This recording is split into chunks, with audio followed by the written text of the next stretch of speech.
ব্যাপার শাহরিয়া, তোকে না আজকে বাসায় তাড়াতাড়ি আসতে বললাম? মা, অফিসে অনেক কাজের চাপ। তোকে আমি 5 দিন আগেই বলে রেখেছিলাম, তাহলে ছুটি নিলি না কেন আজকে? তোর জন্য আর কতক্ষণ অপেক্ষা করবো আমরা? হ্যাঁ, আরে মা, কথাটা তো বোঝার চেষ্টা করো। আমি এত কিছু বুঝি না, তুই তাড়াতাড়ি চলে আয়। মা, আমি কথাটা শেষ করার আগেই কেটে দিল। অফিসে বসে নিজের কাজ করছিলাম, তখনই মা ফোন দিয়ে উপরের কথাগুলো বলল। একদিকে অফিসের কাজের চাপ, অন্যদিকে মায়ের ঠ্যাঙ্গানি। কি করব কিছুই বুঝতে পারছি না। মাথাটাই কাজ করা বন্ধ করে দিয়েছি। এত চাপ নিয়ে কি বাসা যায়? না, যাই, স্যারের কাছ থেকে ছুটি নিয়ে আসি। বাসায় যেতেই হবে, না হলে মা রাগ করবে। স্যারের রুমের সামনে এসে, স্যার আসতে পারি? আসো শাহরিয়ার, কি খবর তোমার? এই তো স্যার। তা আমার কাছে কি কারণে? আসলে স্যার, মা ফোন দিয়েছিল, বাসায় ডাকতেছি। ও, ছুটি চাচ্ছ? জি স্যার। অফিসে তো অনেক কাজের চাপ। তারপরও একটু যদি স্যার। তুমি যখন বলছো, ঠিক আছে, যাও। ধন্যবাদ স্যার। অফিস থেকে বাসায় আসার পর। অফিস থেকে আসার কি কোনো দরকার ছিল? আমি কি করব মা, অফিসে অনেক কাজের চাপ। রাখ তোর কাজ, নিজের রুমে গিয়ে তাড়াতাড়ি রেডি হয়ে নে। সেটা না হয় হলাম, কিন্তু তুমি আমাকে এটা বলো তো, এত জরুরি তলব কেন, আর কোথায় যাবা? শাহরিয়ার, আমি কিন্তু বেশি কথা পছন্দ করি না। যা বলেছি তাড়াতাড়ি কর। আর হ্যাঁ, পাঞ্জাবি পরবি কিন্তু। পাঞ্জাবি কেন? আবার? ঠিক আছে। রুমে এসে ফ্রেশ হয়ে পাঞ্জাবি পরতে পরতে ভাবছি মা আমাকে কোথায় নিয়ে যাবে, যার জন্য অফিস থেকে ডেকে নিয়ে আসলো। পাঞ্জাবি পরে আয়নার সামনে দাঁড়িয়ে নিজেকে একবার দেখলাম, না, পাঞ্জাবিতে মোটামুটি ভালোই বানিয়েছি। চুলগুলো ভালো করে স্টাইল করে নিচে মায়ের কাছে আসলাম। আমাকে কেমন লাগছে মা? ভালো। তবে তবে কি? এইদিকে আর বলছি। হুম পাঞ্জাবি পরেছিস, তার সাথে চুলগুলো স্টাইল করার কি কোনো দরকার ছিল? মায়ের সামনে গিয়ে হাসা বন্ধ কর বেয়াদব। তাড়াতাড়ি চল, অনেক দেরি হয়ে যাচ্ছে। মুচকি হাসি দিয়ে চলো। বাসার বাইরে এসে আমি যখনই বাইকে উঠতে যাব অমনি। কি ব্যাপার, তুই বাইকে উঠতেছিস কেন? কেন, আবার বাইকে করে যাব তাই। বাইকে করে যাব মানে? শয়তান ছেলে, আমি তোর বাইকের পিছনে উঠবো এটা তুই কি করে ভাবলি? হ্যাঁ, কেন, মা গেলে কি হবে? কেন মানে তুই বাইক অনেক জোরে চালাস তাই? যা, বড় গাড়ি বাহির কর। আচ্ছা ঠিক আছে, এত এত রাগ আর কি আছে? অথবা গাড়ি নিয়ে মায়ের বলা ঠিকানা চলে আসলাম। এটা কার বাসা মা? আর আব্বুর গাড়িটাও দেখি এইখানে আছে। তোর আপু অনেক আগেই এসেছে, এখন কথা কম বলে ভিতরে চল। ভিতরে গেলেই বুঝতে পারবি কার বাসা। বাসার ভিতরে এসে দেখি আব্বু আর আব্বুর বয়স্ক একজন লোক বসে বসে গল্প করছে। সালাম দিবি কিন্তু তোর আঙ্কেলকে। ঠিক আছে। আসসালামু আলাইকুম আঙ্কেল। ওয়ালাইকুম আসসালাম। কেমন আছো বাবা? জি ভালো, আপনি? আল্লাহর দয়ায় আমিও ভালো আছি। তা বিআই সাহেব, বৌমাকে নিয়ে আসেন, ছেলে তো এসেই গেছে। হ্যাঁ। আব্বুর মুখে বিআই সাহেব আর বৌমা কথাটা শুনে আমি গভীর চিন্তায় পড়ে গেলাম। কারণ আমার তো এখনো বিয়ে হয়নি, তাহলে বৌমা কোথা থেকে আসবে? জানা মতে আমার তো আর কোনো ভাই নেই। এসব চিন্তা করছিলাম, তখন একটা ছোট্ট মেয়ে এসে আমার পাশে বসলো।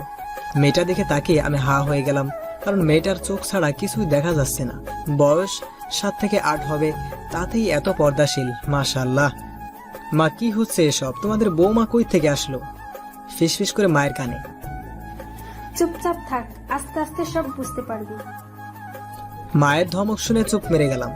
কিছুক্ষণ পর একজন মহিলা আর একটা বোরকা পরা মেয়ে নাস্তা নিয়ে আসলো। যে বোরকা পরেছে সে মহিলা নাকি মেয়ে কিছু বুঝতে পারছি না, কারণ মাথা থেকে পা পর্যন্ত সম্পূর্ণ পর্দা করা, শুধু চোখগুলো দেখা যাচ্ছে।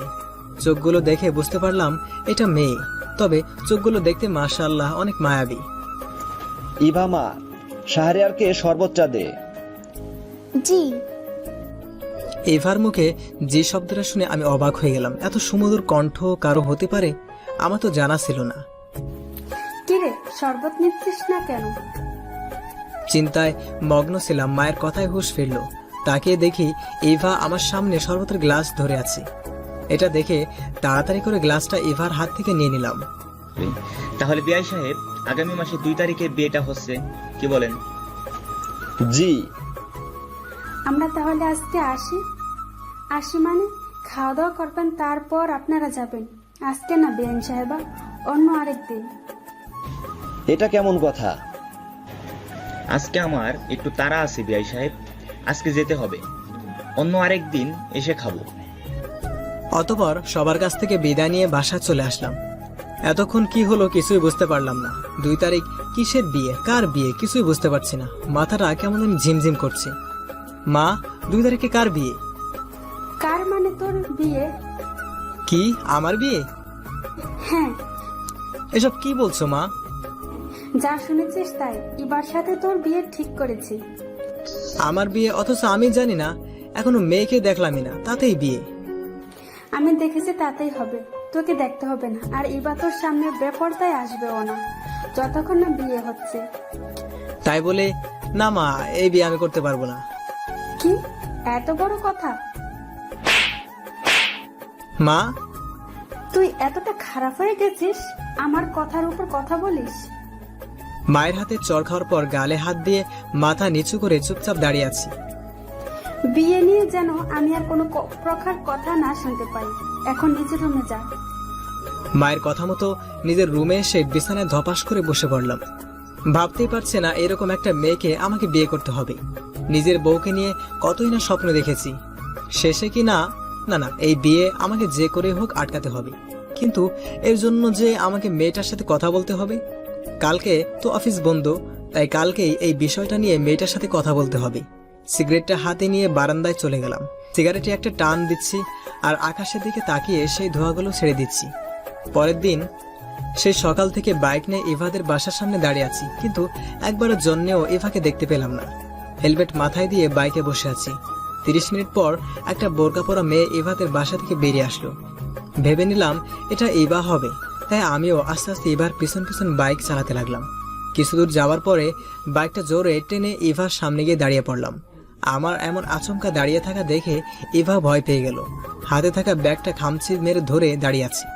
আমার মাথায় হেলমেট থাকায় আমাকে চিনতে পারছে না। হেলমেটটা খুলে ফেললাম। আমার চেহারাটা দেখে ইভা স্বস্তির নিঃশ্বাস ফেলল। আপনি? হে, আমি। আপনার সাথে আমার কিছু কথা আছে, একটু সাইডে আসুন। এই বলে এবার হাতটা ধরে টেনে সাইডে নিয়ে যেতে ধরলাম। কি করছেন কি? আমার হাতটা ছেড়ে দিন। পরপুরুষ হয়ে আপনি এভাবে আমার হাত ধরতে পারেন না, প্লিজ ছেড়ে দিন। এবার কথা শোনা মাত্রই হাতটা ছেড়ে দিলাম। সরি, আমি বুঝতে পারিনি। তা যে কারণে আপনাকে দাঁড় করালাম সেইটা হলো আমি আপনাকে বিয়ে করতে পারবো না। কথাটা শোনা মাত্রই ইভা মাথা তুলে আমার দিকে তাকালো। প্লিজ, আপনি আমাকে ভুল বুঝবেন না। আপনি নিশ্চয়ই ভাবছেন আমি প্রেম করি আর প্রেমিকার জন্যই এমনটা বলছি। আসলে তা না। আমি চেয়েছিলাম আমার বউ আমার মতোই হবে, একটু মডার্ন। কিন্তু আপনি তো পর্দাশীল, তাই আপনার সাথে আমার যায় না। আমি আপনার যোগ্য না। আপনি বরং অন্য একটা ছেলেকে বিয়ে করে নিন, যে কিনা আপনার মতোই ধার্মিক। আচ্ছা ঠিক আছে, ভালো থাকবেন। আমি তাহলে আসি। বাইকটা নিয়ে এবার সামনে থেকে চলে আসলাম। সারাদিন ঘোরাঘুরি করে রাতে বাসায় ফিরলাম। খাবার টেবিলে কি ব্যাপার মা, আমার প্লেট কোথায়?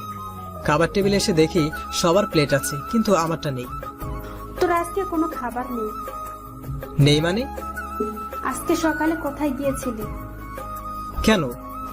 যা বলতে বলেছি তাই বল। অফিসের কাজ ছিল, সেখানে গিয়েছিলাম। ভয়ে মিথ্যা কথা বললাম। মিথ্যা কথা? তুই আজকে ইবার সাথে দেখা করতে গিয়েছিলি বিয়েটা ভাঙতে। তোকে বলেছিলাম না এই বিয়েটা হবে, তারপরও কেন গিয়েছিলি? সরি মা। আজকে যে ভুল করেছিস, এই ভুল যেন আর দ্বিতীয়বার না হয়। আমি জানতাম তুই এরকম কিছু একটা করবি, তাই তো তোর পিছনে লোক লাগিয়েছি। কখন কি করবি সব খবর আমি পেয়ে যাব। রুমে যা, আমি এখন এই বিষয় নিয়ে ইবার সাথে কথা বলবো। খিদে লাগছে, খাবার খাবো না? এত বড় কাজ করে এসেছিস, আবার খাবার চাচ্ছিস? যা রুমে যা। মায়ের এমন ভয়ঙ্কর রূপ দেখে আর 1 মিনিটও দেরি না করে দৌড় দিয়ে রুমে চলে আসলাম। সেই ছোট্টবেলা থেকে আমি মাকে জমের মতো ভয় পাই। পেটের মধ্যে ইঁদুর দৌড়াদৌড়ি করছে। সারাদিন খাই নাই, প্রচুর খিদা লাগছে। রাত 11টা বাজে, বিছানায় শুয়ে এপাশ ওপাশ করছি, খিদার কারণে ঘুম আসতেছে না। শেষমেশ উপায় না পেয়ে বিছানা থেকে উঠে চোরের মতো রান্নাঘরে গেলাম। পুরো রান্নাঘর খুঁজে কোনো খাবার পেলাম না, এমনকি বিস্কুটও নেই যে খাবো। হতাশ হয়ে রুমে ফিরে আসতে ধরলাম। হঠাৎ করে কেউ একজন আমার ঘাড়ে হাত দেওয়ায় দাঁড়িয়ে পড়লাম। পিছনে ঘুরে দেখি মা। খুব খিদা লাগছে? হুম। যা টেবিলে বস, আমি খাবার নিয়ে আসতেছি। কিছুক্ষণ টেবিলে বসে থাকার পর মা খাবার নিয়ে আসলো। নে হা কর, আমি খাইয়ে দেই। দরকার নেই। রাগ করিস কেন? হা কর। মায়ের উপর কি রাগ অভিমান করে থাকা যায়? তাই হা করলাম। খাবার খাওয়া শেষে রুমে এসে দিলাম একটা লম্বা ঘুম। দেখতে দেখতে 2 তারিখ চলে আসলো। আমি এখন বিয়ে করতে যাচ্ছি। শত চেষ্টার পরেও বিয়েটা আটকাতে পারলাম না। এভার সাথে ওই দিনের পর থেকে আর কথা বা দেখা কোনোটাই হয়নি। বিয়ে বাড়িতে এসেই আমি অনেকটাই অবাক হয়ে গেলাম। ভেবেছিলাম আজকে হয়তো বা এভাকে দেখতে পারবো, কিন্তু না, এভা আজকেও বোরকা পরে আছে। শুধু চোখগুলো দেখা যাচ্ছে। আমাকে দেখা মাত্রই চোখটা নামিয়ে নিল। কি রে ভাই, তোর হবু বউ কোথায়? আছে। কই, আমি তো দেখতে পাচ্ছি না। ওই যে বোরকা পরা মেয়েটা আছে না, ওইটাই আমার হবু বউ। কি? তুই আর ওই মেয়েটা কেমনে কি? সবকিছু মা করেছি, আমাকে বাধ্য হয়ে বিয়েটা করতে হচ্ছে। তুই খুশি নাই বিয়েতে? না, এতক্ষণ থেকে আমার চেহারার এক্সপ্রেশন দেখে এটুকুই বুঝতে পারিস নাই? হ্যাঁ বুঝতে পেরেছি, তবে হালকা। কিন্তু তুই খুশি না কেন এই বিয়েতে? আরে ভাই, দেখিস না কেমন বিয়ের মধ্যেও বোরকা পরে আছে। তাতে কি? ওর সাথে কি আমার যায়? ভাবছিলাম আমার বউ একটু মডার্ন টাইপের হবে। তাতে কি? তোর তো ভাগ্য ভালো, এরকম একটা মেয়েকে জীবন সাথী হিসেবে ভাবি। আর তুই কিনা মডার্ন বউ নিয়ে ভাবছিস? মাথা থেকে এসব আজে বাজে ভাবনা ঝেড়ে ফেলে দে। এইরকম মেয়েকে বিয়ে করতে হলে ইহকাল পরকাল দুটাই সুখ পাবি। দেখতে দেখতে বিয়েটা হয়ে গেল। গাড়িতে বসে আছি, গন্তব্য আমার বাসা। আমার পাশে এভা বসে বসে কান্না করছে। 1 ঘন্টা থেকে কান্না করেই যাচ্ছে তো যাচ্ছে, থামাবার কোনো নামগন্ধই নেই। বিরক্ত লাগছে আমার। কান্না থামাবেন কি আপনি? আমার ধমক শোনা মাত্র এভা চটকে উঠলো, সাথে সাথে কান্না থামিয়ে দিল। হে, এইভাবে থাকবেন, এত কান্না করার কি আছে? রাত বাজে 11টা। আমি ছাদের এক কোণে দাঁড়িয়ে সিগারেটে টান দিচ্ছি আর আমার ভবিষ্যৎ জীবন নিয়ে চিন্তা ভাবনা করছি। কেমনে আমি এবার সাথে বাকিটা জীবন অতিবাহিত করব? এভাকে এত করে বললাম বিয়েটা ভাঙতে, কিন্তু সে কি করলো? এর শাস্তি তো ওকে পেতেই হবে। এত সহজে মেনে নিচ্ছে না ওকে। ছাদে দাঁড়িয়ে এসব ভাবছিলাম, তখনই আমার ঘাড়ে কেউ একজন হাত দিল। পিছনে ঘুরে দেখি আপু। আপু, তুমি এখানে? কিন্তু তুই পিছনে কি লুকাচ্ছিস? সিগারেট পিছনে লুকিয়ে। কই, কিছু না তো। তাহলে হাতটা সামনে নিয়ে আয়, পিছনে ভাবে লুকিয়ে রেখেছিস কেন? আরে এমনি। নিয়ে আয় দেখি। জোর করে হাতটা টেনে সামনে নিয়ে আসলো। তুই সিগারেট খাচ্ছিলি? আজকের দিনে তুই সিগারেট খাচ্ছিস? আর ইভা কিন্তু একদম এসব পছন্দ করে না। ও কি পছন্দ করলো আর কি না করলো এগুলো দেখার বিষয় আমার না। কি আবল তাবল বলছিস? ও তোর বউ, এখন থেকে ওর ভালো মন্দ, পছন্দ অপছন্দ সবকিছুরই খেয়াল তোকে রাখতে হবে। আচ্ছা, এসব বাদ দে, রুমে যা, ইভা তোর জন্য অপেক্ষা করছে। রুমে গিয়ে করব? মনে হয় রুমের মধ্যেও বোরকা পরে আছে। আগে যাবি তো? চল, আমি নিয়ে যাই। আপু আমাকে টেনে রুমের সামনে নিয়ে এসে ধাক্কা মেরে রুমে ঢুকিয়ে দিল। রুমে ঢুকে তো আমি পুরাই অবাক হয়ে গেলাম। এতটাই অবাক হয়েছি যে মুখ দিয়ে আমার কোনো শব্দ বাহির হচ্ছে না, কারণ এভা শাড়ি পরে বিছানার মাঝখানে ঘুমটা টেনে বসে আছে। এভা আমার উপস্থিতি টের পেয়ে বিছানা থেকে নেমে আমার কাছে আসলো। আমি তো শুধু হা করে তাকিয়ে আছি। অজু করে এসেছেন? না। অজু করে আসেন, একসাথে আমাদের 2 রাকাত নফল নামাজ আদায় করতে হবে। এসা না থাকা সত্ত্বেও অজু করে এবার সাথে নামাজ পড়তে হলো। নামাজ পড়া শেষে যেই না নামাজি মশলা থেকে উঠে যাব, অমনি এভা আমার পা ধরে সালাম করলো। এটা কি করলেন? কেন সালাম করলাম? বিয়ের প্রথম রাতে বরকে সালাম করতে হয়, তাই। হ্যাঁ, বর। আস্তে আস্তে। কিছু কি বললেন? না, তা আপনি শাড়ি পরছেন কেন? বোরকা কোথায় গেল? বোরখা পরবো কেন? আপনি তো এখন আমার স্বামী, আপনার সামনে শাড়ি পরে থাকতেই পারি। আপনার পুরো অধিকার আছে আমাকে দেখার। ও আমাকে দেখবেন না? না, দেখবো না। আপনি বরং শুয়ে পড়েন, আমিও শুয়ে পড়ি, আমার খুব ঘুম পাচ্ছে। ঠিক আছে। মনে মনে ভাবতে লাগলাম, মানুষ এতটা শান্ত প্রকৃতির কিভাবে হয়? আমি না করার পরও কোনো রিয়াকশন নেই। আপনি নিচে বিছানা করছেন কেন? ঘুমাবো তাই। বিছানায় ঘুমাবেন না? না, নিচে ঘুমাবো, আপনি বিছানায় ঘুমাবেন। কেন? কেন মানে? আমি কি আপনাকে এর জন্য জবাবদিহিতা দেব? আপনি আপনার মতো করে চলবেন আর আমি আমার মতো করে। আপনাকে বলছিলাম না বিয়েটা না করতে, তারপরও কেন করলেন? আমার এমন রাগ দেখে ইভা ভয় পেয়ে গেল। মাথা নিচু করে দাঁড়িয়ে আছি, নড়াচড়া কিছুই করছে না, এখনো মাথায় ঘুমটাটা টানাই আছে। আপনার যদি আমার সাথে ঘুমাতে সমস্যা হয়, আপনি বরং বিছানায় ঘুমিয়ে পড়েন, আমি নিচে ঘুমাই। দরকার নেই, আমি যা বলেছি তাই করেন। এখন আমাকে ঘুমাতে দেন, যত সব। এই বলে আমি ইভার বিপরীত দিকে শুয়ে পড়লাম। শুয়ে থাকতে থাকতে কখন যে ঘুম চলে এসেছে বুঝতে পারলাম না। মধ্যরাতে ঘুম ভেঙে গেলে পাশে তাকিয়ে আমি ভয় পেয়ে গেলাম। ও মা গো! চিল্লিয়ে শো থেকে উঠে পড়লাম। এভাবে আপনি চিল্লাচ্ছেন কেন? ভয় পাবেন না, আমি ইভা। কি, আপনি ইভা?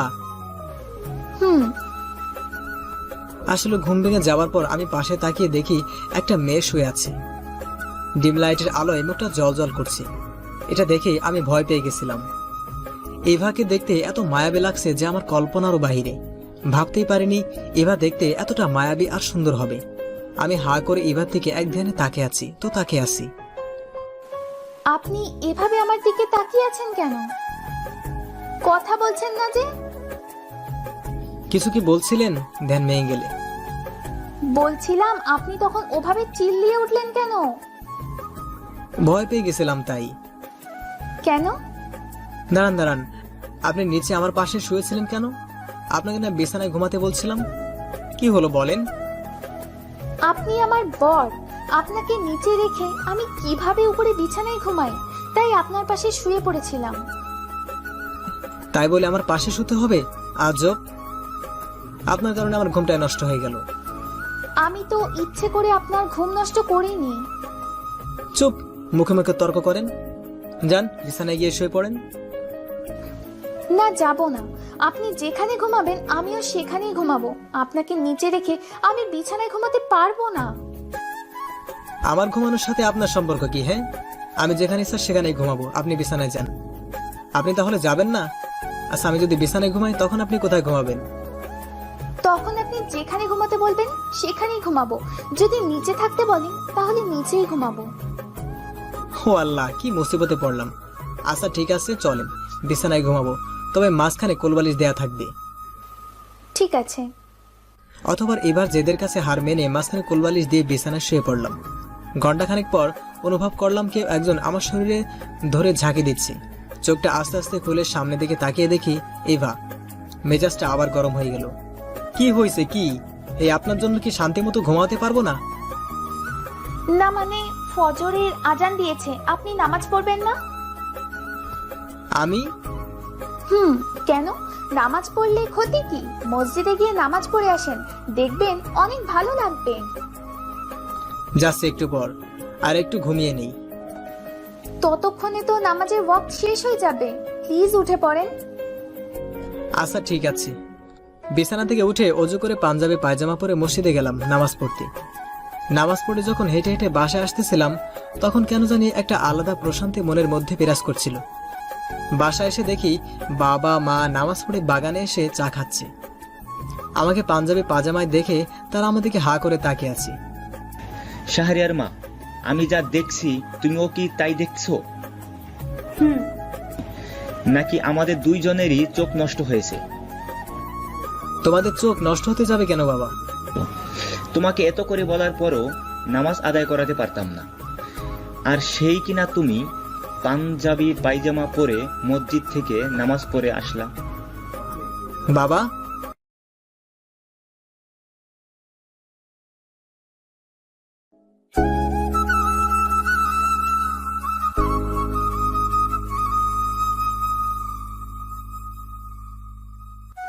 তোমাদের চোখ নষ্ট হতে যাবে কেন বাবা?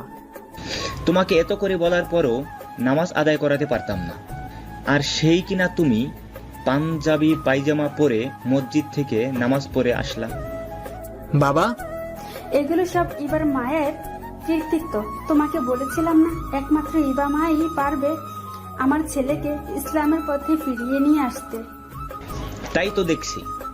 মা, বাবা মায়ের সামনে আর না থেকে বাসার ভিতরে চলে আসলাম। নিজের রুমের দিকে যত এগোচ্ছি ততই গুনগুন শব্দের আওয়াজ পাচ্ছি। রুমের ভিতরে এসে দেখি ইভা জায়নামাজে বসে গুনগুন করে কোরআন শরীফ তেলাওয়াত করছে। এমন সুমধুর কণ্ঠস্বরে আমি আগে কখনো কোরআন তেলাওয়াত করা শুনিনি। বিছানায় বসে বসে ইভার কোরআন তেলাওয়াত শুনছি। হঠাৎ করে ইভা কোরআন তেলাওয়াত বন্ধ করে দিল। থামলেন কেন? নিজের অজান্তেই আমি কথাটা ইভাকে বলে ফেললাম। আপনার তো রাতে ঘুম হয় নাই, তাই ভাবলাম আপনি মনে হয় এখন ঘুমাবেন। ঘুমাবো না, আর আপনি বরং কোরআন তেলাওয়াত করেন, আমি তা বসে বসে শুনি। ঠিক আছে। ইভা এই কথা বলে আবার কোরআন তেলাওয়াতে মনোযোগ দিল। বিছানায় হেলান দিয়ে এবার কোরআন তেলাওয়াত শুনতে শুনতে কখন যে ঘুমের রাজ্যে হারিয়ে গেছি বলতেই পারি না। যখন ঘুম ভেঙে গেল তাকিয়ে দেখি আমি বিছানায় ভালোভাবে শুয়ে আছি। এটা দেখে আমি কিছুটা অবাকই হলাম। কিছুক্ষণ পর ইভা রুমে চা নিয়ে হাজির হলো। এই নিন আপনার চা। দেন। আপনি আমার বোরকা পরেছেন? বাইরের অনেক ছেলে বাসায় এসেছে, তাই বোরখা পরেছি। তাদের সামনে তো আর আমি বেপরদায় যেতে পারি না। বাইরে ছেলে মানে? আপনার বন্ধুরা এসেছে। ও, কখন এসেছে? কিছুক্ষণ আগে। আমাকে ডাক দিলেন না কেন? কালকে রাতে তো আপনার ঘুম হয় নাই, তাই ডাক দেই নাই। কি হলো, চা না খেয়ে কোথায় যাচ্ছেন? বন্ধুদের কাছে। চাটুকু খেয়ে যান, ওনারা তো বাগানে বসে আছে। পরে খাবো, আগে ওদের সাথে দেখা করতে হবে। এই বলে রুম থেকে বাইরে হয়ে সোজা বাগানে চলে আসলাম। বাগানে আসার পর সব বন্ধুরা আমার দিকে এমনভাবে তাকাচ্ছে যেন আমি মনে হয় ভিন্ন গ্রহের প্রাণী, ভুল করে এখানে চলে এসেছি। কি ব্যাপার, তোরা সবাই আমার দিকে এভাবে তাকিয়ে আছিস কেন? এখন কয়টা বাজে জানিস? কয়টা বাজে? 11টা। আর বিয়ে করার পরের দিন সকাল 11টা পর্যন্ত ঘুমানোর মানে দাঁড়ায় গিয়ে? কোনো মানেই দাঁড়ায় না। কালকে রাতে ঘুম হয় নাই, তাই ফজরের নামাজ পড়ে আবার ঘুম দিয়েছিলাম। সেটাই তো, রাতে ঘুম কি কারণে হয় নাই? আর কি বললি, ফজরের নামাজ পড়ে ঘুমিয়েছিলি? বাহ, ভাবি তো দেখি প্রথম দিন থেকেই তোকে মানুষ করতে লেগে পড়েছে। কেন বেটা, আমি আগে মানুষ ছিলাম না? আর এখানে তোর ভাবের প্রসঙ্গ কই থেকে আসলো? ছিলি, তবে সম্পূর্ণ না, কিছুটা কমতি ছিল। আচ্ছা, এসব কথা এখন বাদ দে, আর বল তোরা কখন এসেছিস? 1 ঘন্টা আগে। ও, ভাবের আসে নাই? আসছে, ভিতরে আসে ওরা। ও, আসলে বন্ধুদের মধ্যে আমি সর্বশেষ বিয়ে করলাম। এই নিন আপনার চা। এবার চা নিয়ে বাগানে হাজির হলো। কিরে, তোরা চা খাসনি এখনো? খাইছি, তবে ভাবির হাতের চাটা না অনেক সুন্দর, তাই আবার নিয়ে আসতে বলছিলাম। ও, কি যে বলেন ভাইয়া। সত্যি ভাবি, অনেক সুন্দর আপনার হাতের চা। শাহরিয়ার, তোমার ভাগ্য কিন্তু অনেক ভালো। কথাটা কে বললো তা জানার জন্য পেছনে ঘুরলাম। ঘুরে দেখি বন্ধুদের সব বউগুলা দাঁড়িয়ে আছে। হেই শাহরিয়ার, ইভা কিন্তু অনেক ভালো একটা মেয়ে। একমাত্র ইভাই পারি তোমাকে ঠিক করতে, শয়তান ছেলে। আমি শয়তান হলাম কবে থেকে? সবাই শুধু একই কথা বলে, এখন থেকে এই ভাই তোমাকে ঠিক করবে। কেন, আগে কি আমি ঠিক ছিলাম না? সবাই আমার কথা শুনে হাসাহাসি শুরু করে দিল, আর ইভা আমার দিকে তাকিয়ে আছে। ইভার মুখ ঢাকা থাকায় বোঝা যাচ্ছে না হাসতেছে কিনা, তবে চোখ জোড়া দেখে আমি এতটুকু আজ করতে পেরেছি সেও হাসতেছে। থাক ভাই, আর কষ্ট পাস না, তুই আগেও ভালো ছিলি, এখনো আছিস, আর ভবিষ্যতেও থাকবি। সকালটা বন্ধুদের সাথে আড্ডা দিয়েই পার করে দিলাম। বিকালে এবার বাসা থেকে লোক আসলো আমাদেরকে নিয়ে যেতে। আমার তো একদমই যেতে ইচ্ছা করছে না, কিন্তু কি করব, মায়ের কারণে যেতে হচ্ছে। এবাদের বাসায় পৌঁছানোর পর রুমে একা একা বসে আছি, কিছুই ভালো লাগছে না। রুমের বাহিরেও যেতে পারছি না, মেহমান দিয়ে বাসাটা ভর্তি। কিছুক্ষণ পর এবার ছোট বোনের আগমন ঘটলো রুমে। পিচ্চি, তোমার নাম কি? ভাইয়া, আপনি আমার নাম জানেন না? না। আমার নাম ঈশিতা। অনেক সুন্দর নাম তো তোমার। আচ্ছা ঈশিতা, তোমাকে বোরকা পরা কে শিখিয়েছে? আপু। ও, তোমাদের বাসার ছাদে যায় কোন দিক দিয়ে? আপনি ছাদে যাবেন? আসেন, আমি নিয়ে যাচ্ছি। তারপর ঈশিতা আমাকে ছাদে নিয়ে গেল। মেয়েটা পিচ্ছি হলেও অনেক পাকা পাকা কথা বলতে পারে। ঈশিতা আমাকে ছাদে রেখে আবার নিচে চলে গেল। এই ফাঁকে আমি পকেট থেকে সিগারেট বের করে আগুন ধরিয়ে মনের সুখে টানতে লাগলাম। আকাশের দিকে তাকিয়ে সিগারেট খাচ্ছিলাম। হঠাৎ করে কে জানি আমার মুখ থেকে সিগারেটটা নিয়ে নিল। তাকিয়ে দেখে ইভা চোখ লাল করে আমার দিকে তাকিয়ে আছে। আপনি সিগারেট খান? হুম জানেন না সিগারেট শরীরের জন্য ক্ষতিকর? জানি। তাহলে খান কেন? ভালো লাগে তাই। আপনি জানেন না ধূমপান হারাম, কারণ তা খবিস দ্রব্য এবং অনেক ক্ষয়ক্ষতির সূত্রস্থল। অথচ আল্লাহ তার বান্দাদের জন্য শুধুমাত্র পবিত্র পানাহার হালাল করেছেন এবং তাদের উপর খবিস দ্রব্যাদি হারাম করেছেন। মহান আল্লাহ বলেন, তারা আপনাকে জিজ্ঞাসা করে তাদের জন্য কি হালাল করা হয়েছে। আপনি বলে দিন তোমাদের জন্য পবিত্র বস্তু হালাল করা হয়েছে, যেখানে আল্লাহ তাআলা নিজেই এগুলো থেকে বিরত থাকতে বলেছে। সেখানে আপনি আজকের পর থেকে এইসব খবিশ জিনিস খাবেন না।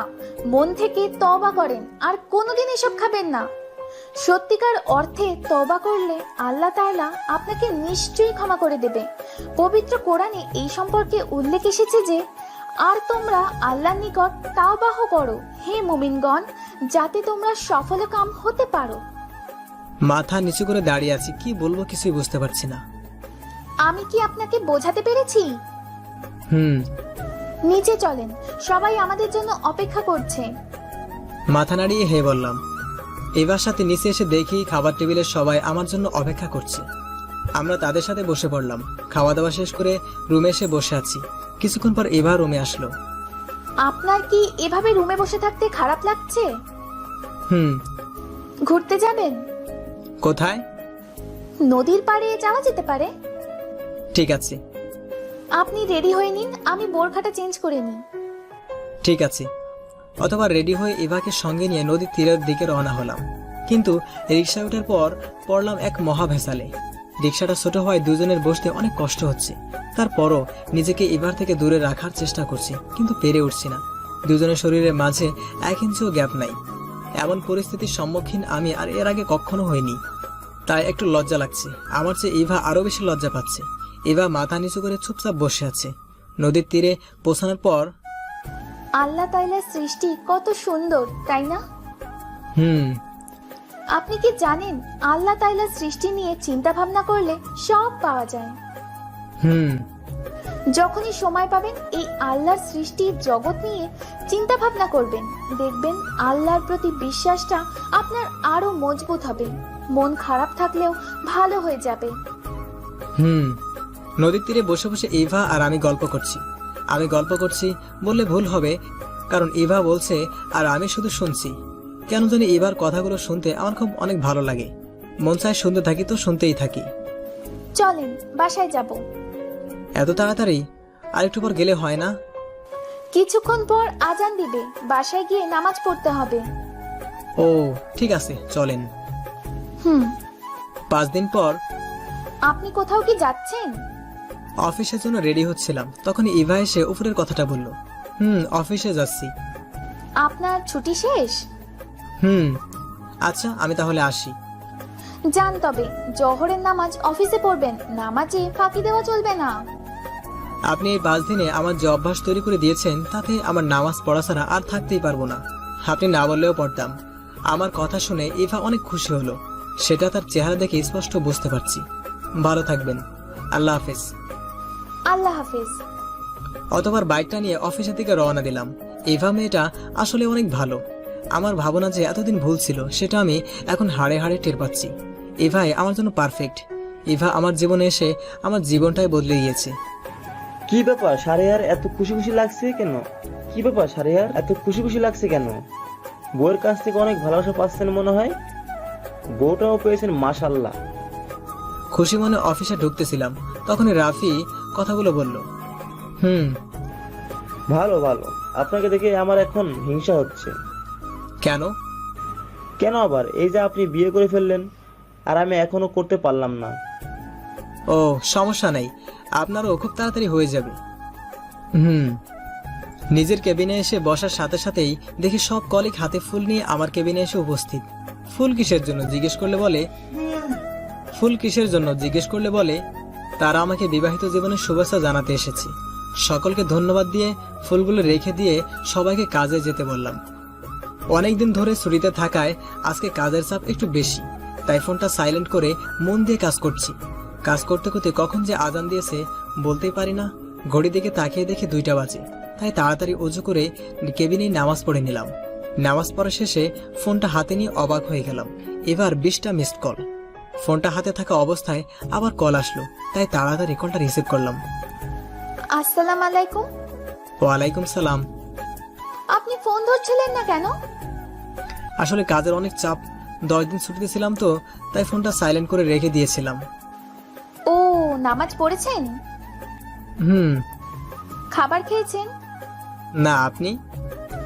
কেন খান নাই কেন? তাড়াতাড়ি খেয়ে নেন, খাওয়া শেষে আমাকে ফোন দিবেন, তারপর আমি খাবো। ঠিক আছে। ক্যান্টিনে গিয়ে খাবার খেয়ে ইভাকে ফোন দিলাম। ফোন দেওয়ার সাথে সাথে রিসিভ করলো। মনে হয় ফোন নিয়ে আমার কলের জন্য অপেক্ষা করছিল। আসসালামু আলাইকুম। ওয়ালাইকুম সালাম। খেয়েছেন? হুম। তাহলে এখন কিছুক্ষণ রেস্ট নেন, তারপর কাজ করবেন। ঠিক আছে, আপনি খেয়ে নিন। খোদা হাফিজ। ফোনটা কেটে দিয়ে কিছুক্ষণ রেস্ট নিয়ে আবার কাজে মন দিলাম। 5টায় অফিস ছুটি। অফিস থেকে বাসায় আসার সময় রাস্তার ধারে একটা ফুলের দোকান দেখতে পেলাম। বাইকটা সাইড করে ফুলের দোকানে গেলাম। ফুলের দোকানে এত এত ফুল যে বোঝাতে পারছি না। কোন ফুলটা নিব, এবার কোন ফুলটা ভালো লাগে সেটাও জানি না। 20 মিনিট ধরে দাঁড়িয়ে আছি, কিন্তু ঠিক করতে পারছি না কোন ফুল নিব। দোকানদার কাকা আমাকে চিন্তিত দেখে আমার কাছে এগিয়ে আসলেন। কেন, সমস্যা? কাকা, বুঝতে পারছি না বউয়ের জন্য কোন ফুলটা নিয়ে যাব। কোন ফুলটা নিয়ে গেলে সে খুশি হবে। আমার অভিজ্ঞতাও নেই এই বিষয়ে। বুঝতে পেরেছি তোমার সমস্যা, একটু দাঁড়াও, আমি আসছি। কাকা এই কথা বলে দোকানের ভিতরে চলে গেলেন। কিছুক্ষণ পর হাতে একটা সাদা আর কালো গোলাপের তোড়া নিয়ে আমার সামনে আসলেন। এই নাও। কাকা, এগুলো বাইরে না রেখে ভিতরে রাখছেন কেন? এইগুলো স্পেশাল ফুল, তাই এইগুলো নিয়ে যাও, দেখবে তোমার বউ অনেক খুশি হবে। ধন্যবাদ কাকা। অতঃপর ফুলগুলো নিয়ে বাসা চলে আসলাম। খুশি মনে কলিং বেলটা বাজালাম। 2বার চাপ দিতেই ইভা এসে দরজা খুলে দিল। ইভা দরজা খুলেই আমার হাতে সাদা কালো গোলাপ ফুল দেখে স্তব্ধ হয়ে দাঁড়িয়ে গেল। অবাক চোখে আমার দিকে তাকিয়ে আছে। এই নিন, এগুলো আপনার জন্য। হাত বাড়িয়ে ইভা ফুলগুলো নিল। ফুলগুলো আপনার পছন্দ হয়েছে? অনেক। এই সাদা কালো গোলাপ ফুলগুলো কোথায় পেলেন আপনি? সেটা তো বলা যাবে না। আমাকে এখানে দাঁড় করিয়ে রাখবেন নাকি ভিতরে যেতে দিবেন? ও সরি, আসেন। আপনি রুমে গিয়ে ফ্রেশ হয়ে নিন, আমি আপনার জন্য চা নিয়ে যাচ্ছি। ঠিক আছে। রুমে এসে ফ্রেশ হয়ে বারান্দায় গেলাম। কিছুক্ষণ পর ইভা চা নিয়ে আসলো। শুধু আমার জন্য নিয়ে এসেছেন? কেন? এটা রেখে গিয়ে আরেক কাপ নিয়ে আসেন। ঠিক আছে। আমার কথা মতো ইভা নিচে গিয়ে আরেক কাপ চা নিয়ে আসলো। এখানে বসেন। এখন এইটার কি করব? আপনি খান। এভাবে আমার দিকে তাকিয়ে আছেন কেন? না, এমনি। জানেন, এই সন্ধ্যার আকাশটা না একসময় আমার অনেক ভালো লাগতো। হাতে চায়ের কাপ, কানে ফোন, সাথে এই সন্ধ্যার দক্ষিণা বাতাস। কি বলছেন এগুলো আপনি? না, কিছু না। চায়ের কাপে চুমুক দিয়ে আপনার সন্ধ্যার আকাশ দেখতে কেমন লাগে? এই যা, কি নাতে কি বলে ফেললাম। এখনই সবকিছু শেষ হয়ে যেত। অনেক ভালো লাগে। সবচেয়ে বেশি ভালো লাগে রাতের তারা। তাই? পরের দিন। আজকে হয়তোবা আমার আসতে দেরি হতে পারে। কেন? আজকে নতুন বস আসবে তো অফিসে, তাই। ও ঠিক আছে, সাবধানে যাবেন। খোদা হাফেজ। খোদা হাফেজ। এবার কাছ থেকে বিদায় নিয়ে অফিসে চলে আসলাম। স্যার, বড় স্যারের বোন চলে এসেছে। ও, এসে গেছে? হ্যাঁ, বড় স্যার আপনাকে তার কেবিনে ডাকছে। ঠিক আছে, তুমি যাও, আমি আসতেছি। আছে স্যার। একটা ফাইল দেখতেছিলাম, তখনই পিয়ন এসে উপরের কথাগুলো বলে গেল, তাই ফাইলটা রেখে স্যারের কেবিনের সামনে চলে গেলাম। আজকে থেকে নাকি স্যারের বোন অফিসের দায়িত্বে থাকবে। আসতে পারি স্যার? হ্যাঁ, আসো। ক্যাবিনে প্রবেশ করে আমি স্তব্ধ হয়ে গেলাম। আমার চোখে পানি চলে আসার মতো অবস্থা হয়ে গেল।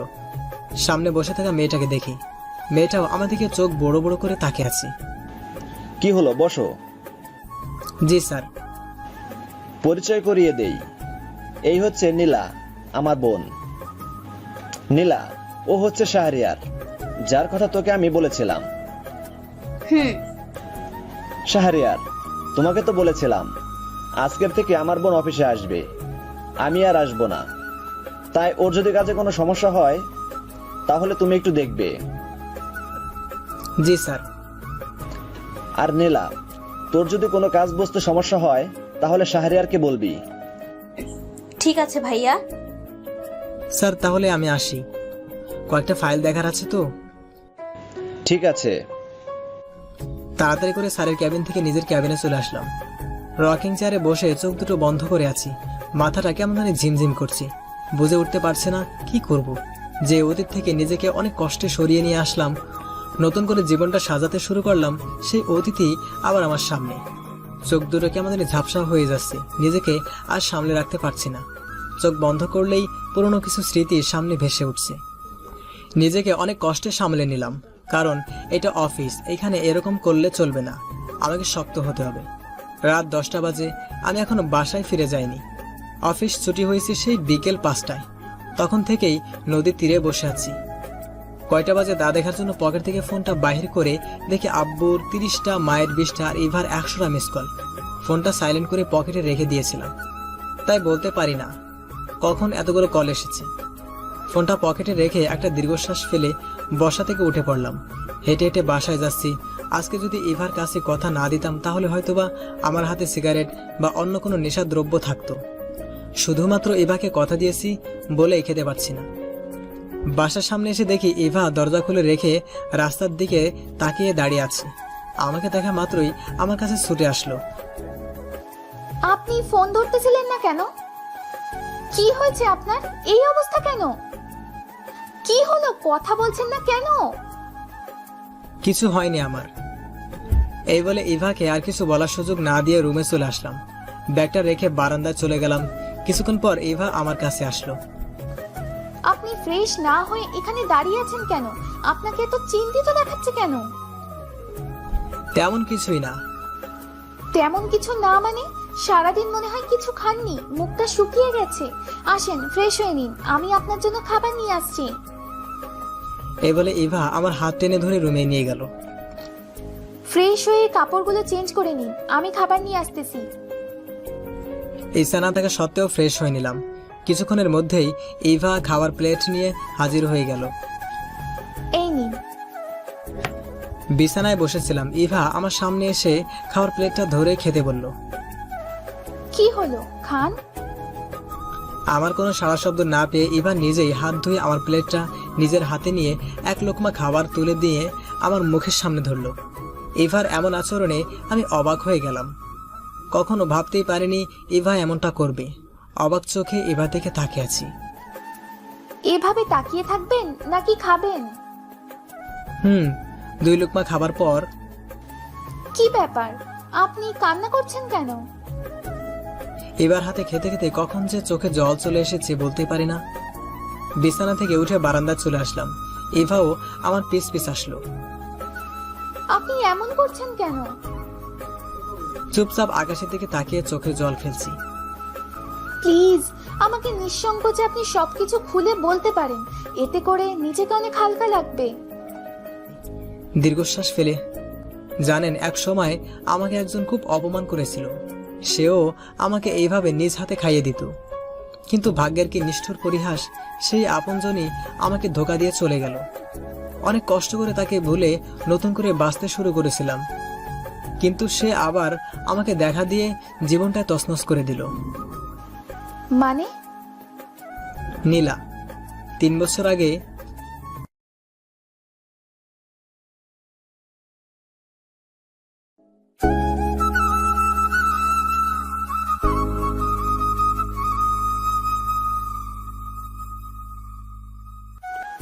মানে? নীলা 3 বছর আগে। তুমি আমাকে খুব ভালোবাসো তাই না? অনেক অনেক ভালোবাসি, যা হয়তোবা বলে বোঝানো যাবে না। আমিও তোমাকে অনেক ভালোবাসি। আচ্ছা নীলা, আমাদের রিলেশনশিপের বয়স কত হলো বলতে পারো? 2 বছর। না, 2 বছর 4 মাস 10 দিন। বাহ, তুমি তো দেখি মাস দিন সবকিছুই মনে রেখেছো। কি করে ভুলি বলো তো? তোমার মতো জীবন সাথী পাওয়ার দিনটার কথা। বাবা ফোন দিয়েছে, আমাকে বাসায় যেতে হবে। এখনই চলে যাবা, আর একটু থেকো না। বাবা রাগ করবে সোনা, প্লিজ মন খারাপ করো না। ঠিক আছে, যাও তাহলে। হুম। অথবা নীলা চলে গেলে আমিও উঠে বাসার দিকে রওনা দিলাম। 5 দিন পর কলেজে। নীলা চলো বাইরে কোথাও ঘুরতে যাই। আজকে না বাবু, আমাকে তাড়াতাড়ি বাসায় যেতে হবে। আজকে না, আজকে না, 5 দিন থেকে তুমি এই একই কথা বারবার বলছো। রাগ করো না সোনা, তোমাকে রাখলে একদম ভালো দেখায় না। কথা দিলাম কালকে ঘুরতে যাব। সত্যি তো? হুম। ঠিক আছে। এই কথা বলে চলে গেল। কিরে, গেটের দিকে এভাবে তাকিয়ে আছিস কেন? দাঁড়িয়ে দাঁড়িয়ে নীলার যাওয়ার দিকে তাকিয়েছিলাম। তখনই লাবু এসে উপরের কথাটা বলল, তোর ভাবের পথ চাহিয়ে আসি। তুই তো শেষ রে বেটা, এই নীলা তোর মাথাটা খেয়ে ফেলেছে। ওই ওই, নীলাকে নিয়ে কোনো কথা নয়। তোমার নীলা প্রধানমন্ত্রী না, ওকে নিয়ে কোনো কথা বলা যাবে না। যত সব, চল ক্লাসে যাই। চল। এই দাঁড়া দাঁড়া, কি হয়েছে? আমরা ক্লাসে যাচ্ছি কেন? কেন মানে? মানুষ ক্লাসে নিজের জন্য যায়? হ্যাঁ, এখন কয়টা বাজে জানিস?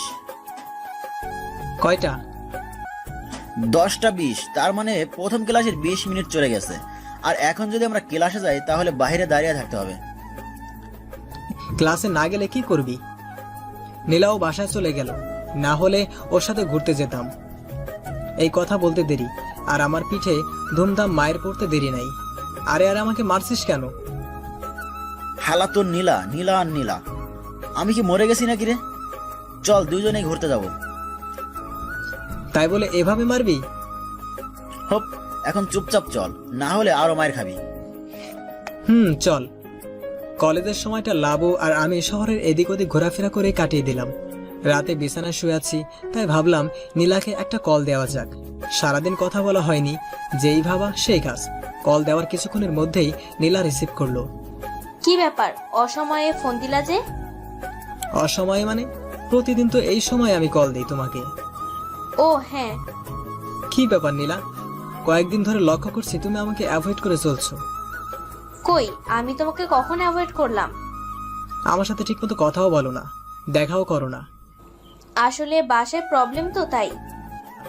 থাক, আর বলতে হবে না। তোমার প্রতি আমার বিশ্বাস আছে, আর যাই করো না কেন তুমি আমাকে কখনো ধোকা দিতে পারো না। কি হলো, কথা বলছো না কেন? আমি ঠিক বলেছি তো? আচ্ছা, মা নিচে ডাকছে, কালকে কথা হবে। ঠিক আছে, লাভ ইউ সোনা। নীলা কলটা কেটে দিল। নীলার আজকের আচরণে আমি অনেকটাই অবাক হয়ে গেলাম, কারণ এই প্রথম নীলা নিজে থেকে কল কেটে দিল। লাভ ইউ বলার পরও কোনো উত্তর দিল না। জানি না নীলার মনে কি চলছে, কেন সে আমার সাথে এমন করছে। 5 দিন পর কলেজ ক্যাম্পাসে বসে গেটের দিকে তাকিয়ে নীলার জন্য অপেক্ষা করছি। আজকে 5 দিন থেকে নীলার সাথে কোনো প্রকার যোগাযোগ করতে পারছি না। ফোন বারবার বন্ধ দেখাচ্ছে, কলেজও আসছে না। নীলার বান্ধবীদেরকে জিজ্ঞাসা করলে তারাও বলে তারাও নাকি জানে না। আমি পাগল প্রায় হয়ে গিয়েছি নীলার সাথে যোগাযোগ করতে না পারায়। শাহরিয়ার, ক্যাম্পাসে বসে নীলার জন্য অপেক্ষা করছিলাম, তখনই নীলার বান্ধবী আরোহী আমার কাছে আসলো। নীলার জন্য অপেক্ষা করছো? অপেক্ষা করে লাভ নেই, নীলা আর আসবে না।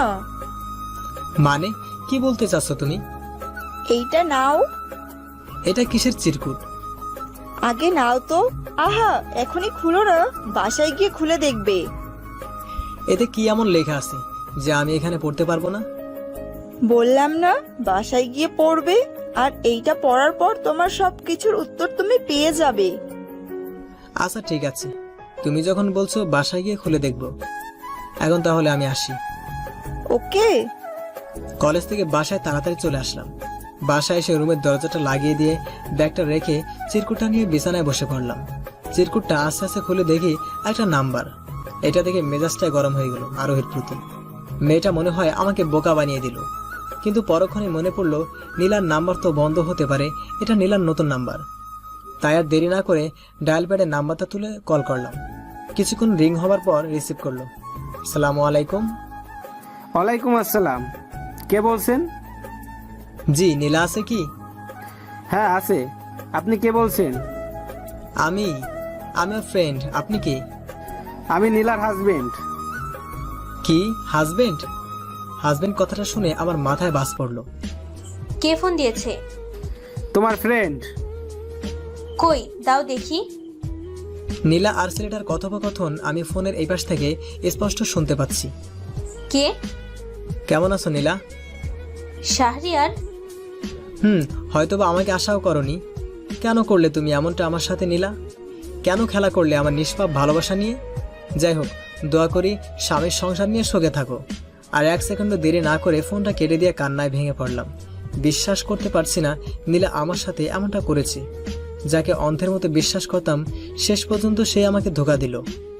বর্তমান সেই দিনের পর থেকে আমি অন্য এক জগতে চলে গিয়েছিলাম। সারাক্ষণ নেশা করতাম, কলেজে যেতাম না, বন্ধু বান্ধবের সাথে মিশতাম না। সারাদিন ঘরে দরজা লাগিয়ে কান্না করতাম আর নেশা করতাম। বাবা মা বন্ধু বান্ধব সবাই আমার এমন অবস্থা দেখে অনেক ভয় পেয়ে যায়। তারপর তারা আমাকে অনেক বুঝিয়ে শুনিয়ে আস্তে আস্তে নেশার জগৎ থেকে ফিরিয়ে নিয়ে আসে। বাবা মায়ের কথায় পড়ালেখা শেষ করে চাকরিতে জয়েন করি। কিন্তু দেখেন ভাগ্যের কি নিষ্ঠুর পরিহাস, আমার বসের বোন হলো নীলা। আর আজকে সে আমার অফিসে জয়েন করেছে নতুন এমডি হিসেবে। খুব ভালোবাসেন নীলাকে, তাই না? ভালোবাসা? ওর জন্য আমার মধ্যে শুধু ঘৃণা রয়েছে, ঘৃণা। ওর জন্য তো ভালোবাসা সেই দিনই মরে গিয়েছিল যেই দিন ও আমাকে ধোঁকা দিয়েছিল। তাহলে কান্না করছেন কেন? জানি না, ওকে দেখার পর থেকে কিছু স্মৃতি তাড়া করে বেড়াচ্ছে। আল্লাহ তাআলা যা করে ভালোর জন্যই করে। নীলাকে না পাওয়ার পিছনে নিশ্চয়ই কোনো না কোনো কারণ আছে। কারণ আছে। কি? এই যে আপনাকে অর্ধাঙ্গিনী হিসেবে পাবো বলে। এভাবে বলবেন না প্লিজ। কেন, আমি কি ভুল কিছু বলেছি? আরে তা না, আমার লজ্জা করে। নিজেকে আমার কাছ থেকে ছাড়িয়ে নিয়ে ইভা দৌড় দিয়ে বারান্দা থেকে চলে গেল। ইভাকে এমন লজ্জা পেতে দেখে আমার খুব হাসি পাচ্ছে। কিছুক্ষণ আগে যে আমি নীলার জন্য কান্না করছিলাম, সেটা আমাকে দেখে কেউ বুঝতেই পারবে না। ইভার সাথে কথা বলে এখন কেন জানি আর নীলার কথা মনেই পড়ছে না। রাত 11টা বাজে। ইভা কেন জানি এখনো রুমে আসতেছে না। তখনকার ঘটনার পর থেকে ইভা আর আমার সামনে আসতেছে না। ইভাকে খুঁজতে রুম থেকে বাইর হয়ে নিচের রুমে আসলাম। মায়ের রুমে এসে দেখি ইভা মায়ের কোলে মাথা দিয়ে শুয়ে আছে, আর মা ইভার মাথায় হাত বুলিয়ে দিচ্ছে। এটা দেখার পর রুমের ভিতরে না গিয়ে দরজাটার একটু আড়ালে দাঁড়িয়ে পড়লাম, যাতে করে তাদের কথোপকথন শুনতে পাই। ইভা বলল, মা আপনার ছেলে কিন্তু অনেক ভালো। তাই? আমার ছেলেটা তোর খেয়াল ঠিক মতো রাখে তো? ওকে একটু শাসনে রাখবি, তাহলে দেখবি তোর কথা মতো চলবে। মা, শাহরিয়ার তোমাকে এত ভয় পায় কেন? ছোটবেলায় একবার আমাদের পাশের বাসার আমের গাছে উঠে সব আম চুরি করেছিল, আর এইটা আমি জানার পরে ওকে এমন মার মেরেছিলাম যে 10 দিন জ্বরে আক্রান্ত ছিল। আর এই মার খাওয়ার পর থেকে শাহরিয়ার আমাকে ভয় পায়। কি? মায়ের কথা শুনে ইভা হাসিতে মেতে উঠল, আর এদিকে মায়ের প্রতি আমার রাগ উঠে গেল। এই কথাগুলো কি ইভাকে বলার খুব প্রয়োজন ছিল? জানিস, শাহরিয়ার ছোটবেলায় অনেক দুষ্ট আর খচ্চর ছিল। প্রতিদিন বাসায় একটা না একটা বিচার ওর নামে আসতো। আমি অনেক রাগারাগি করলেও তোর আব্বু ওকে কিছুই বলতো না। কেন কেন আব্বু রাগারাগি করতো না কেন? একটা মাত্র ছেলে যে, তাই খুব আদর করত। ও। ইভা মায়ের কথা শুনে হাসতে হাসতে মনে হয় কান্নাই করে ফেলবে। না, এখানে আর এভাবে দাঁড়িয়ে থাকলে চলবে না, না হলে মা আমার মান ইজ্জত সব শেষ করে ফেলবে। মা রুমে প্রবেশ করতে করতে এমন ভাবে রুমে প্রবেশ করলাম যেন তারা বুঝতেই পারে না আমি এতক্ষণ লুকিয়ে লুকিয়ে তাদের কথা শুনছিলাম। আমার কথা শোনা মাত্রই ইভা মায়ের কোল থেকে ধরফড়িয়ে উঠে পড়ল। কে রে, তুই এখনো ঘুমাস নাই? না মা, ঘুম আসতেছে না। ও, বুঝতে পেরেছি কি কারণে ঘুম আসতেছে না। মাকে তাকিয়ে থাকতে দেখে ইভা মাথা নিচু করে ফেললো। যাক, তাহলে টোপটা কাজে লেগেছে। এইবার রুমে গিয়ে ঘুমিয়ে পড়ো, অনেক রাত হয়েছে। ঠিক আছে মা। এই কথা বলে ইভা দৌড় দিয়ে রুম থেকে চলে গেল। কি রে, এখনো দাঁড়িয়ে আছিস কেন? বউকে তো পাঠিয়ে দিয়েছি, এবার গিয়ে ঘুমিয়ে পড়। রুমে আসার পর দেখি ইভা লাইট অফ করে বিছানায় শুয়ে পড়েছে।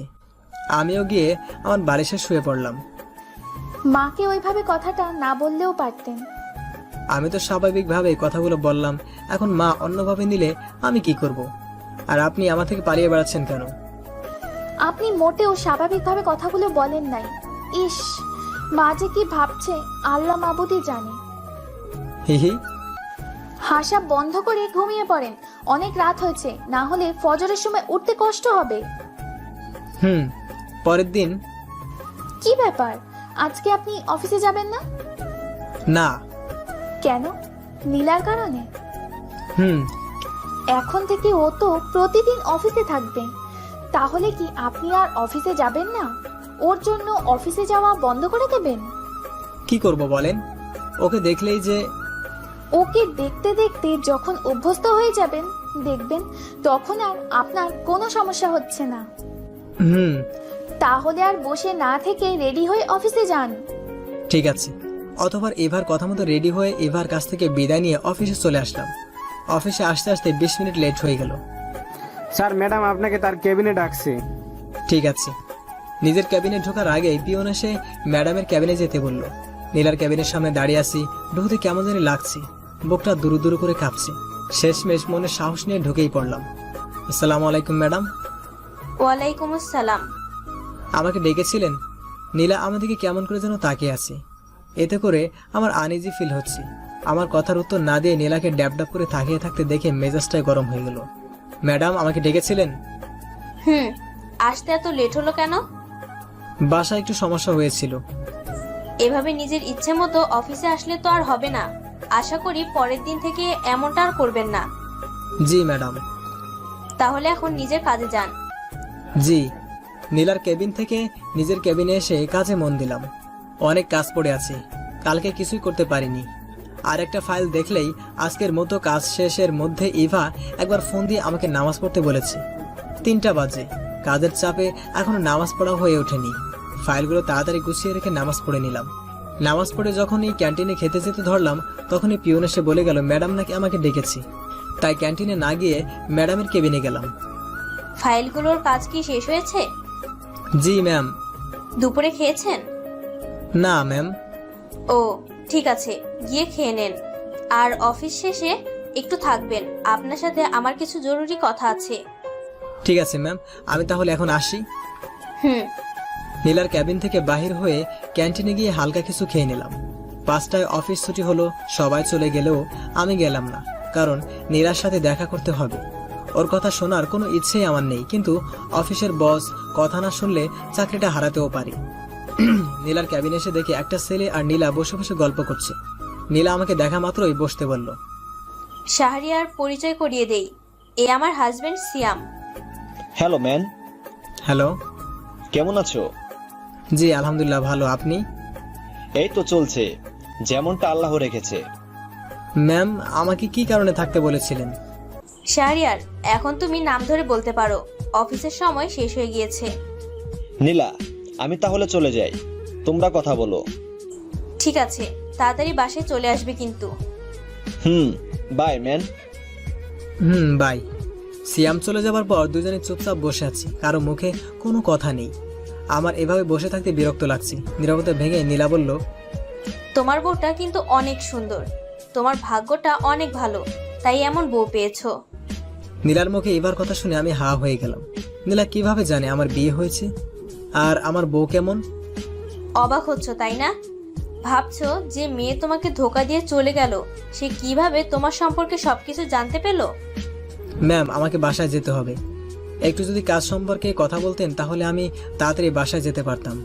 কেন জানি নীলার মুখে ধোকার শব্দটা শুনতে একদমই ভালো লাগছে না। তোমাকে আমি এই কথাগুলো বলতেই ডেকেছি। তুমি আমার সম্পর্কে এতদিন থেকে যে ভুল ধারণা পোষণ করছো তা ভাঙিয়ে দিতেই তোমাকে ডেকেছি। কি ভুল ধারণা? হে, আপনি আমার মন নিয়ে খেলছেন, এটা ভুল ধারণা? হ্যাঁ, এটাই তোমার ভুল ধারণা। আমি তোমার মন নিয়ে কখনো খেলা করিনি। তোমাকে আমি মন থেকে ভালোবাসতাম। মন থেকে ভালোবাসতেন? মন থেকে ভালোবাসলে এভাবে আমাকে ছেড়ে চলে যেতে পারতেন না। হ্যাঁ, মানছি আমি ভুল করেছি, কিন্তু সেটা চাপে পড়ে তোমার জীবন রক্ষার্থে আমাকে এমনটা করতে হয়েছে। বাবা আমাদের সম্পর্কে জানতে পেরেছিল, আমাকে হুমকি দিয়েছিল আমি যদি তোমাকে ভুলে না যাই তাহলে সে তোমাকে গুন্ডা দিয়ে মেরে ফেলবে। এখন আমি কি করতাম তুমি বলো? তারপর বাবা জোর করে সিয়ামের সাথে বিয়ে দিয়ে দেয়। নীলা কথাগুলো বলে কান্নায় ভেঙে পড়ল। নীলার মুখে কথাগুলো শুনে আমি স্তব্ধ হয়ে গেলাম। এত কিছু হয়েছে, তুমি আমাকে একটি বারের জন্যও জানানোর প্রয়োজন বোধ করনি? জানাতে চেয়েছিলাম, বাবা আমার ফোন নিয়ে নিছিল, বাসা থেকে বাইর হতে দেয়নি। আমার আশেপাশে সব সময় লোক থাকতো। এই দেখো, আমি অযথা কান্না করছি। শাহরিয়ার, তুমি প্লিজ আমাকে ক্ষমা করে দাও। কি করছো নীলা? ক্ষমা তো আমার চাওয়ার দরকার। এত বছর ধরে তোমার সম্পর্কে কতই না খারাপ খারাপ কথা ভেবে এসেছি। ভুল তো আমার কখনোই ছিল না, তাই ক্ষমার প্রশ্নই ওঠে না।